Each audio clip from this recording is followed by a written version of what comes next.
ইরানে আবারও বোমা হামলার হুমকি ট্রাম্পের। বিস্তারিত দেখুন অগ্রযাত্রার ডেস্ক রিপোর্টে। ইরান যদি নতুন করে তাদের পারমাণবিক কর্মসূচি শুরু করে তাহলে যুক্তরাষ্ট্র আবারও বোমা হামলা চালাবে বলে হুমকি দিয়েছেন মার্কিন প্রেসিডেন্ট ডোনাল্ড ট্রাম্প। স্থানীয় সময় রোববার 5 অক্টোবর ভার্জিনিয়ার নরফোকের নৌঘাঁটিতে মার্কিন নৌবাহিনীর 250তম বার্ষিকী উপলক্ষে আয়োজিত এক অনুষ্ঠানে ট্রাম্প এই হুমকি দেন। তেহরানের সম্ভাব্য পারমাণবিক কর্মসূচি পুনরায় শুরু করার কথা উল্লেখ করে তিনি বলেন, যদি তারা এটি করে তাহলে আমাদেরও ব্যবস্থা নিতে হবে।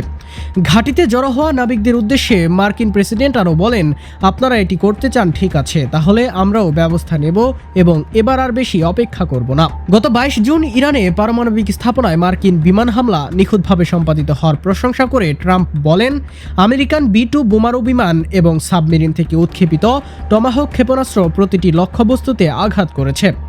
প্রতিবেদন অনুসারে 13 জুন ইরানের সামরিক ও পারমাণবিক সম্পর্কিত স্থাপনাগুলোর বিরুদ্ধে শুরু হওয়া ইসরায়েলি বিমান হামলার পর মার্কিন এই অভিযান পরিচালনা করা হয়েছিল ফোর্দো, নাতানজ ও ইস্পাহানে 3টি গুরুত্বপূর্ণ ইরানি পারমাণবিক স্থাপনাকে লক্ষ্য করে।